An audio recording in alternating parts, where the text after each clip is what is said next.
Bom, faltam cerca de 4 meses para as eleições nos Estados Unidos. E o atentado contra o ex-presidente Donald Trump, candidato republicano, durante o comício no último sábado, já afetou e vai afetar ainda de muitas maneiras o cenário político no país. A gente vai conversar um pouquinho mais sobre esse assunto com o doutor em Direito Internacional Eduardo Saldanha. Muito obrigado pela entrevista e bom dia. Bom dia, Rafael. Bom, é claro, num primeiro momento, o mais importante disso tudo é a questão humana que envolve esse atentado, né? O ferimento a Donald Trump, o assassinato de uma pessoa que estava no local assistindo ao comício. Isso deve ser profundamente lamentado. A polícia dos Estados Unidos está investigando para saber se foi um ato solitário, se havia mais alguém participando do planejamento ou da execução, algo que tudo indica, pelo menos por enquanto não, né? Agora, do ponto de vista político, muita gente dizia o seguinte, já no sábado mesmo, agora a eleição acabou. Se já estava quase ganha, agora é impossível que a partir daquela imagem de Donald Trump levantando, ensanguentado, mostrando o punho cerrado, é impossível que um candidato desses perca a eleição para um candidato, um adversário que já tinha uma imagem frágil, fragilizada. A discussão é se ele continua ou se é trocado. Você partilha dessa opinião, Eduardo? Rafael, nós nunca podemos deixar de considerar o poder da comoção, né? Nós estamos num momento de grande comoção, um ato de violência. Nós sabemos que também o script da oposição já está escrito. É o script de condenação dos atos, é o script de que pode ter sido um lobo solitário, é um script da condenação, da liberalização, da comercialização de armas. Entretanto, o poder da comoção nesse momento é muito forte. E até novembro deste ano, este poder da comoção vai surtir os efeitos. Sim, uma candidatura de Joe Biden que já vinha derretendo. Um homem senil, com problemas de saúde, e sempre a oposição de Donald Trump, um homem forte, um homem com saúde, um homem que lutaria pelos Estados Unidos. Talvez este atentado evidencie esta força, este poder que têm os republicanos em desconstruir um candidato democrata que se dizia capaz de liderar os Estados Unidos. Agora é o mito do líder contra o mito daquele que não consegue levar um país a transpor todas as barreiras que o sistema impõe a ele. Então, neste momento, este atentado a Donald Trump, sim, ele é uma grande arma para os republicanos para superarem quaisquer dúvidas que existissem com relação à vitória de Donald Trump. Compartilho totalmente deste posicionamento de possível vitória dos republicanos e o agravamento da situação dos democratas. Agora, Eduardo, olhando um pouco para o passado, nós mostramos agora há pouco uma reportagem trazendo um histórico de atentados contra presidentes e candidatos à presidência nos Estados Unidos. 16, 5 mortes, 4 de presidentes, 1 morte de candidato à presidência. O que explica um histórico como esse? Há uma inação por parte das autoridades americanas de se estipular políticas para evitar situações como essa? Queria que você desse um panorama, uma análise sobre isso para a gente.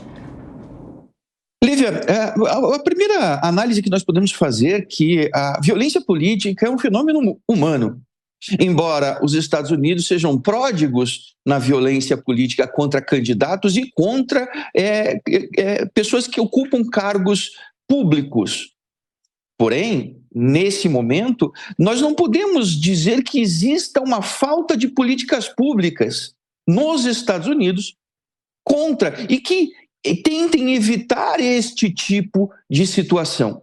Na verdade, o que nós temos é um país denso, com uma população muito grande, um país onde há sim uma grande tendência a atos violentos contra políticos. A história nos mostra isso. Mas sempre há uma investigação. Esta investigação e os mecanismos investigativos dos Estados Unidos são muito bons, são muito fortes em buscar os culpados. Note, existe uma coisa muito comum na grande maioria dos ataques havidos contra candidatos e contra presidentes nos Estados Unidos. Em sua grande maioria, foram realizados por extremistas, por lobos solitários. É por isso que é muito possível que, nesse caso, seja uma pessoa que realmente cometeu um ato de loucura. Esta é uma linha comum entre todos os atentados. Pegue, por exemplo, o atentado a Ronald Reagan. Pegue o atentado a John Kennedy. Todos eles, nunca foi comprovado que existia uma grande conspiração. A grande conspiração vive no imaginário da população. É muito difícil, mas muito difícil. Assim como no combate ao terrorismo, é muito difícil evitar ataques individualizados. Quando há um ataque coordenado, quando há um ataque realmente liderado por organizações, há uma facilidade maior. Mas quando o ataque é individualizado, é muito difícil evitar. Veja nos Estados Unidos, veja no Brasil, veja na Colômbia. Países que têm um histórico muito grande de atentados a candidatos. Normalmente individualizados, de difícil investigação e de difícil evitabilidade. Amanda? Eduardo, bom dia. E a gente também pode ir até mais longe, né? Shinzo Abe, no Japão, faz pouco tempo, o primeiro-ministro morto, também o primeiro-ministro da Eslováquia, né, sofreu um atentado recentemente. Quer dizer, a violência política, o ódio, a polarização têm sido crescentes nesses últimos anos, se bem que fazem parte da história, da cultura política americana.